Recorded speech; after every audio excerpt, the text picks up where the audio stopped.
अच्छे खासे लोग कांग्रेस पार्टी में टिकट के लिए इतनी मेहनत मशक्कत करते हैं, उनको टिकट नहीं मिल पाया, कुछ बागी हो गए।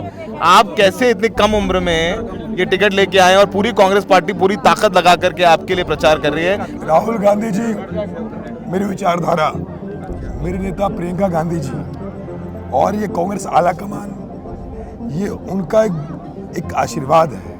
जेएनयू से निकला था तो जेएनयू 5 रुपए की राजनीति करते थे, 5 रुपए की चाय पे, गंगा ढाबे पे, साबरमती पे, और उस राजनीति से करते आज यहाँ खड़े हैं। इन सब माताओं ने, बुजुर्गों ने बहुत प्यार दिया। बोला नहीं पिताजी ने कि मैं आर्मी में, तू भी दौड़ के भर्ती हो जा आर्मी में, या कोई सरकारी नौकरी ले ले, बाबू बन जा, टीचर बन जा? जब मैं 12वीं क्लास में था, मेरी इच्छा सेवा करने की, इसको आदर्श विधानसभा बनाऊं। हार जिसके पीछे बहुत कम है, हालांकि इनके प्यार ने मुझे बता दिया कि मैं बड़े मार्जिन से चुनाव जीतने जा रहा हूँ, एक बड़े बहुमत से चुनाव जीतेंगे, लेकिन वो मायने में नहीं हार जीत, मायने है सेवा करना। 5 साल बाद ये कहेंगे बेटा तेरे ठीक बेटे में दाव लगाया, तू चुनाव जीता, तूने हमारे लिए काम किया, अब तुम्हारा वोट मांगने मत रहा, तू घर पर तो वोट दे देंगे।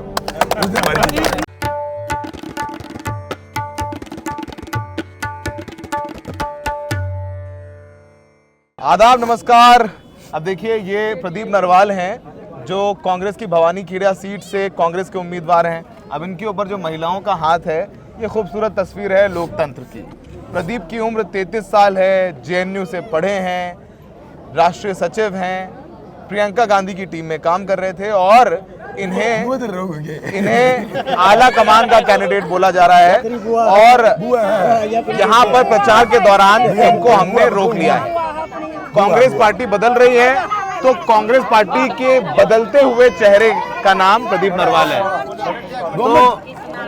तो ये एक बढ़िया है, इनको भीड़ में बैठा लिया है। अच्छा, कसूर अहमद है। क्या कह रहे हो आप? क्या कह रहे हो? क्या कह रहे हो? अच्छा, ठीक है। ये कह रही हैं, ये कह रही हैं, ये कह रही हैं, बताता हूँ आपको। हाँ, बोले बोले, चाचा मिनट बोले बोले, बैठ जा, बोले बैठ जा। ये कह रही हैं, जब मैं सड़के में आया था तो लोगों ने मुझे कहा कि भारी कैंडिडेट है। ये मेरी बुआ है, मेरे गांव की है। अच्छा। अरे ये पीछे मेरी बैंड खड़ी है, गांव की है। तो मेरे गांव के बहुत सारे रिश्तेदारी हैं, तो नाम बता रहे गांव के मेरे कथुरा के कि मैं उनमें से उनकी वहां से यहाँ पे शादी हो रखी है। मतलब कि आप बाहरी नहीं है, हमारे आपके रिश्तेदार यहाँ पे जानने वाले हैं। ये बुआ लगती मेरी। तो ये अच्छा, बाहरी नहीं, भारी हैं। अच्छा, तो ये धराना गांव है भवानी खेड़े का। भवानी खेड़ा जो है भिवानी सीट में। अब सुनिए, अब इंटरव्यू हो रहा है, थोड़ा आप लोग सुनिए ना क्या बोल रहे हैं, इनकी बात वहां सुनिए, अब यहाँ भी सुनिए। तो प्रदीप जो है 33 साल की उम्र में कैंडिडेट बन गए, बदलती हुई कांग्रेस का एक चेहरा है प्रदीप नरवाल। तो प्रदीप, आशीर्वाद रखने जाऊंगा फिर तुम। ये बताइए, अच्छे खासे लोग कांग्रेस पार्टी में टिकट के लिए इतनी मेहनत मशक्कत करते हैं, उनको टिकट नहीं मिल पाया, कुछ बागी हो गए। आप कैसे इतनी कम उम्र में ये टिकट लेके आए और पूरी कांग्रेस पार्टी पूरी ताकत लगा करके आपके लिए प्रचार कर रही है? पहले इसका राज भी बताइए आप। महत्वपूर्ण टिकट नहीं है, टिकट तो चुनाव लड़ने वाले 25 साल के भी लड़ जाते हैं, लेकिन कांग्रेस पार्टी में ये राहुल गांधी जी मेरी विचारधारा, मेरे नेता प्रियंका गांधी जी और ये कांग्रेस आला कमान, ये उनका एक आशीर्वाद है। हमारे हरियाणा में दीपेंद्र हुड्डा जी ने मेरा बहुत साथ दिया कि हरियाणा में एक नॉन पॉलिटिकल परिवार का बेटा, एक आम घर का बेटा, जिसके परिवार में कोई राजनीति में नहीं था, जिसके पिता फौज में सिपाही रैंक से भर्ती हुए थे और सारी उम्र सिपाही हवलदार रहे, एंड में जाके थोड़े दिन के लिए जो सितारे लगे कंधों पे, उस परिवार का बेटा चुनाव लड़ रहा है। तो ये कांग्रेस की विचार है कि आम घर के बेटा बेटी आगे लेके आना चाहिए, और इसके लिए जितना धन्यवाद दिया जाए कांग्रेस लीडरशिप को वो कम है। और ये बदलती कांग्रेस का स्वरूप भी है, और साथ ही साथ सामाजिक न्याय की कांग्रेस का स्वरूप है। सामाजिक न्याय, आप दलित परिवार से आते हैं और चूंकि मैं आपको पहले से जानता हूं, अक्सर आप बात करते हैं, आपके भाषणों में बता रहे थे, अपने फैमिली बैकग्राउंड के बारे में, पिता के बारे में बताया, आपकी मदर के बारे में बात करते हैं, आप अक्सर भावुक हो जाते हैं। कैसा रहा आपका बचपन, कैसा रहा आपका बचपन? देखिए, मौसी ठीक है। देखिए, सफर जहाँ तक बात है, तो गैर राजनीतिक परिवारों के बच्चे के लिए, बेटा बेटी के लिए सफर राजनीति का भी बड़ा सपाट नहीं होता, वो रास्ता बड़ा जिगजैग होता है। मौसी थम, 2 मिनट थम जाओ, बोलने दे, इंटरव्यू दे। तो बड़ा आसान नहीं होता है, बड़े टेढ़े मेढ़े रास्तों सफर गुजरता है, परंतु हमेशा इस तरह मेरी माताएं पीछे खड़ी हैं। हमेशा इनका आशीर्वाद, बुजुर्गों का आशीर्वाद और मेरे भाइयों का प्यार साथ, जिसकी वजह से यहाँ खड़े हो पाए। जब जेएनयू से निकला था तो जेएनयू 5 रुपए की राजनीति करते थे, 5 रुपए की चाय पे, गंगा ढाबे पे, साबरमती पे, और उस राजनीति से करते आज यहाँ खड़े हैं। तो उस राजनीति के बीच में सबसे बड़ी चीज़ थी विश्वास, ईमानदारी। हमेशा मैं एक ही बात सोचता हूँ कि जीवन में किसी का बुरा नहीं करना तो मेरे साथ ऊपर वाला हमेशा ठीक करेगा। और हमेशा मैं हर रोज़ एक बात सोचता हूँ कि यदि मैं ठीक हूँ अपने जीवन में तो ऊपर वाला मेरा साथ दे। जिस दिन मैं किसी का गलत करूँ तो उस दिन मेरा विनाश तय हो, ये बात रोज़ मैं दिल में बोलता हूँ मैं। तो एक आत्मविश्वास लेकर चला था हमेशा। और मेरे साथ वाले साथियों ने, रिश्ते हमेशा खून के नहीं होते, रिश्ते साथ के होते हैं। तो साथियों ने बहुत रिश्ते निभाए, बहुत प्यार दिया, कभी अकेला महसूस नहीं होने दिया। वो जब हल्के में आया, इन सब माताओं ने, बुजुर्गों ने बहुत प्यार दिया। जब आया तो पता ही नहीं चला कि भवानी खेड़ा में, मतलब मुझे जब आया था तो बड़ा अभिभूत था और मैंने कभी सोचा इतना प्यार मिलेगा। तो जितना हल्के मुझे दिया प्यार, वो मेरे लिए एक एहसान है और एहसान कभी वापस नहीं हो सकता। उस एहसान में सिर्फ आप ठीक ठहरा सकते हैं, आपने ठीक बच्चे पे दाव लगाया है। आपकी मदर, जब आपका टिकट हो गया तो आपकी माता जी ने क्या कहा आपसे? आपकी माता जी का क्या रिस्पॉन्स था, क्या बोली वो? देखिए, हम लोग गैर राजनीतिक परिवारों के लोग हैं और मैं परसों के इंटरव्यू में मैंने कहा कि हम परिवारों में तो कई साल तो ये बात बताने में लग जाते हैं कि हम लोग राजनीति करना चाहते हैं और राजनीति करते करते यहाँ तक पहुँचे हैं। तो उनके लिए भाई ठीक है, वो थोड़ा रोने लगे कि भाई बच्चों टिकट मिल गई है। तो खैर इसके अंदर वो चीज़ें बहुत सारी हैं, बहुत उसे भावनाएं छिपी हैं। लेकिन बस मैं इतना कहूँगा कि जब मैं इस हल्के में उतरा तो मुझे हजारों माताओं का, इन भाइयों के, सारी मेरी माएँ हैं मेरे साथ में। तो मेरे साथ चुनाव ये लड़ रही है, मेरी एक माँ नहीं है, ये सब मेरी माँ है। तो इन सबका ये चुनाव है, इन सबका आशीर्वाद, इन सबका प्यार है। और ज़्यादा मेरे निजी परिवार का साथ है, तो मेरे परिवार ने काफ़ी संघर्ष किया मेरे लिए यहाँ तक लाने के लिए। लेकिन उनको पता ही नहीं मैं करता हूँ राजनीति में। मतलब उनको कहते भाई नौकरी कर ले, छोटी मोटी क्या कर। बोलते हैं मम्मी, अभी घर पिताजी बोलते हैं नौकरी कर ले, क्या राजनीति कर रहा है? अब तो चीज़ें बहुत अलग हो गई हैं। पहले बोलते होंगे हमेशा जब शुरुआत में, अगले 4-5 साल तक, क्योंकि उनको इतना पता नहीं राजनीति का, उनको ये नहीं पता था कि राष्ट्रीय सचिव क्या होता है पार्टी में, उनको ये नहीं पता कांग्रेस की नेशनल कमेटी क्या होती है। क्योंकि हमारे घर में तो कोई सरपंच भी नहीं हो रहा आज तक। चुनाव तो बड़ी दूर की बात, उन्होंने तो विधायक का चुनाव सिर्फ टीवी पे देखा था। तो आज वो खुद उसमें पार्टिसिपेट कर रहे हैं। तो खैर ये बड़ा बदलाव है और ये कांग्रेस पार्टी की सोच है। बोला नहीं पिताजी ने कि मैं आर्मी में, तू भी दौड़ के भर्ती हो जा आर्मी में, या कोई सरकारी नौकरी ले ले, बाबू बन जा, टीचर बन जा? जब मैं 12वीं क्लास में था तो मेरे साथ के लड़के थे फौज में, बहुत सारे, कईयों के बच्चे पढ़ते थे। तो मेरे साथ वाले कई भर्ती हो गए। मैं सीआरपीएफ कैंपस में, मेरी 12वीं हुई है जम्मू से। तो जब आप सीआरपीएफ कैंपस में रहते हैं तो भाई लोग कहते हैं भाई यही भर्ती हो जाए यहीं पे। तो मेरे साथ के लोग भर्ती भी हुए। तो मेरी जिद थी कि भाई नहीं, अभी भर्ती नहीं हो तो पढ़ाई करेंगे। तो पढ़ाई करते करते इंजीनियरिंग कर ली, फिर जेएनयू में चले गए, फिर यहाँ आ गए। खैर ये सब एक किस्मत भी होती है, समय भी होता है, समीकरण होता है। लेकिन हमेशा लोगों का बहुत प्यार मिला और उसी प्रक्रिया से हम लोग निकल के आए। खैर वहाँ होता तो देश की सेवा अलग तरह से करता, आज यहाँ हो तो अलग तरह से करूँगा। कोशिश करूँगा सेवा करूँ जिस भी रूप में करूँ। क्योंकि अपने यहाँ जितने भी सैनिक हमारे यहाँ, जो सैनिक आपने बात की, भवानी खेड़ा सबसे आज सैनिक है देश में। यहाँ से आर्मी के सिपाही से लेकर वीके सिंह यहाँ से, हाँ, वो भी यहीं से हैं। परंतु अग्निवीर की योजना आई, सब युवाओं में रोष है। खैर वो एक अलग मुद्दा है, उसमें बताऊँगा। तो एक ऐसे परिवारों से आते जिन्हें ज़्यादा राजनीति का राय नहीं पता था, तो उसमें एक संघर्ष भी है, रास्ते भी टेढ़े मेढ़े। लेकिन इन माताओं ने जो पीछे खड़ी हैं, मैं हर गाँव में तो थक भी जाता हूँ, मेरे 15 दिन से वायरल है, दवाई लेके चुनाव लड़ रहा हूँ। लेकिन ये लोग इतना कई बार इंतजार भी करते, एक बार खड़ी भी रहती हैं, सिर पे हाथ रखी। तो इनके आशीर्वाद से चुनाव चल रहा है, मेरे बड़ों का आशीर्वाद चुनाव चल रहा है। तो मैं चुनाव लड़ रहा है ना, प्रदीप नरवाल की हैसियत इतनी कि 15 दिन पहले आए और किसी कंस्टिट्यूएंसी में चुनाव लड़े। चुनाव आपको जनता लड़वाती है और भवानी खेड़ा मुझे चुनाव मेरे बड़ों ने जनता ने लड़वाया है। तो मैं धन्यवाद भी करता हूँ और बस एक ही बात कहता हूँ, हर जगह जाके, हर जगह लोग मेरे सिर पे पगड़ी रखते हैं। तो भवानी खेड़ा की पगड़ी का सम्मान कभी उनका बेटा कम नहीं होने देगा। नंबर 1 भवानी खेड़ा बनाएंगे।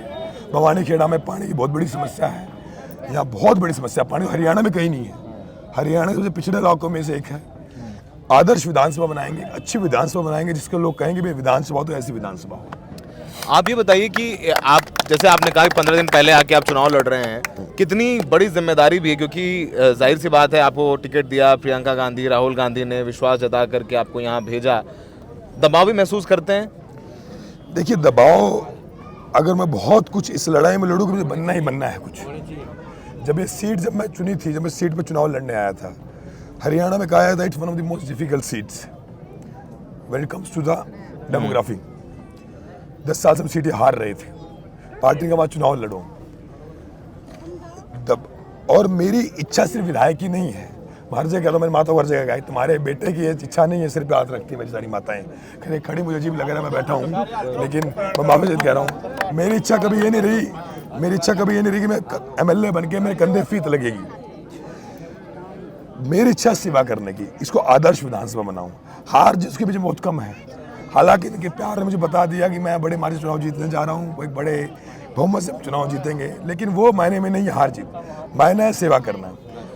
माताओं का जिनको आशीर्वाद सिर्फ हाथ रखा है, ये बड़ी जिम्मेदारी की चीज़ है। आज हाथ रखा, कल हाथ उठ भी सकता है। आज इतने सम्मान से, इतनी जिम्मेदारी से हाथ रख रही है, तो एक बेटा होने के नाते भाई इन्होंने तो अपना अंधा विश्वास रखा है, हाथ सिर्फ हाथ रख दिया, इससे बड़ा विश्वास क्या होगा। तो मेरा काम है कि इनके विश्वास को कायम रखना, उसको जिम्मेदारी से निभाना और हमेशा इनके निर्णय को ठीक ठहराना।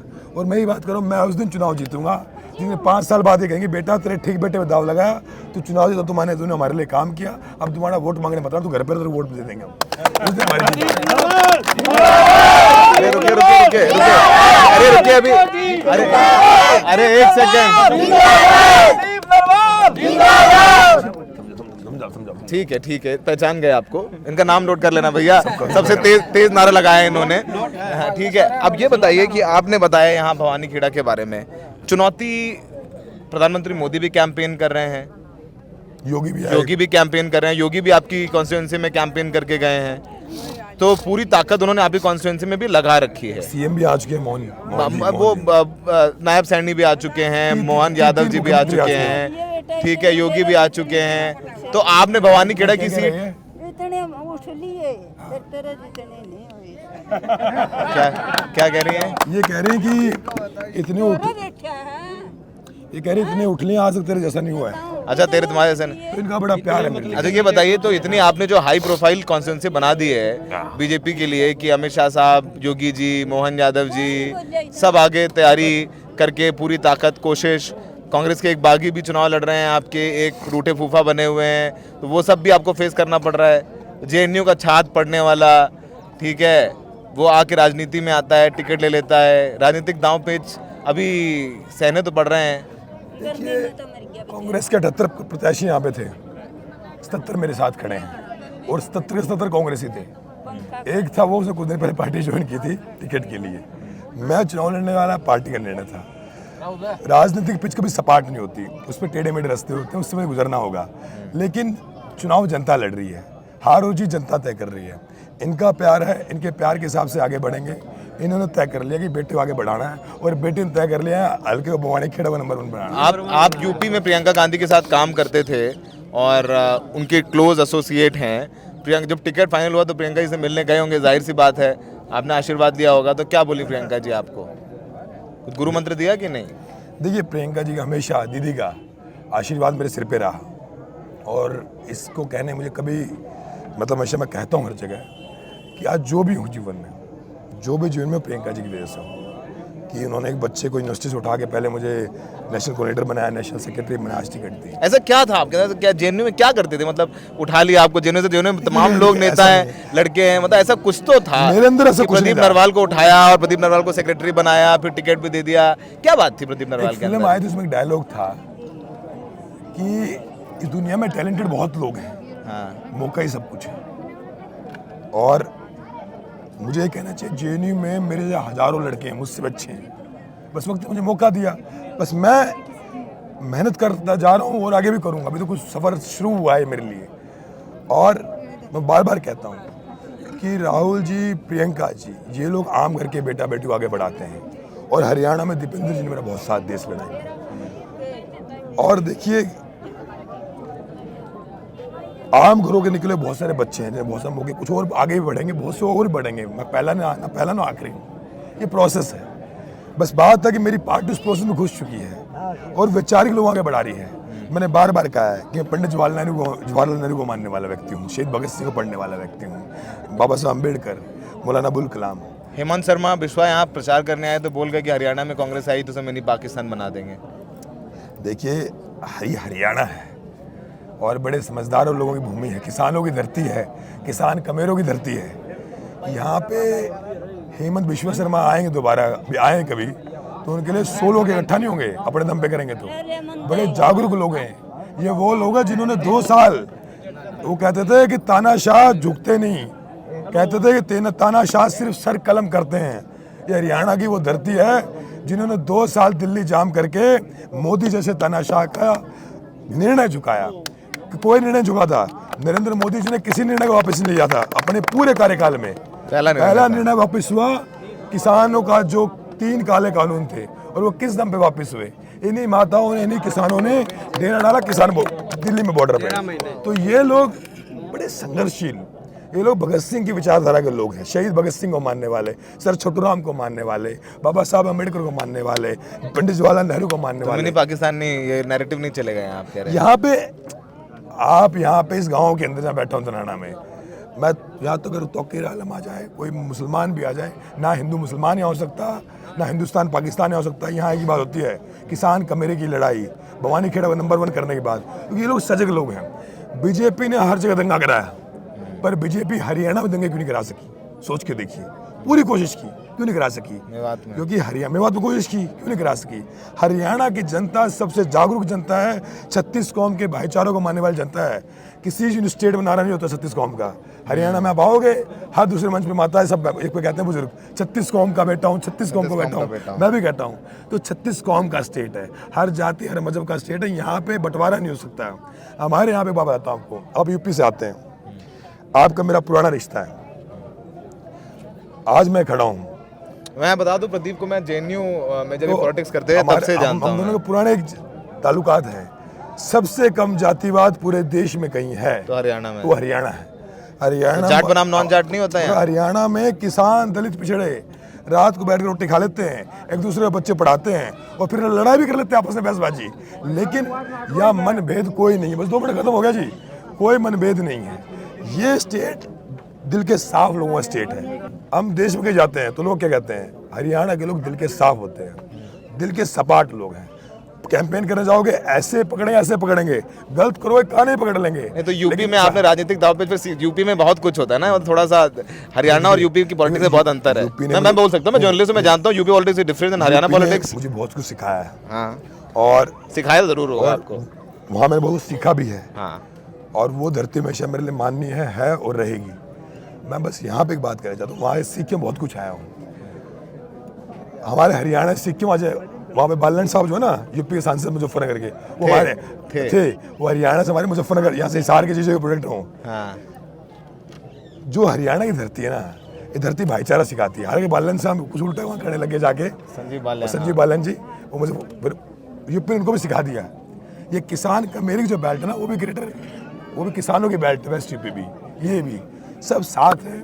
और नंबर 1 भवानी खेड़ा बनाएंगे, ताकत से लड़ेंगे। आपका शुक्रिया, आप पहुंचे थे मेरी विधानसभा में। ये नरवाल जो 30 साल की उम्र है, दलित है, और आप हाईकमान के कैंडिडेट। राम राम भाई, कल आना सबने।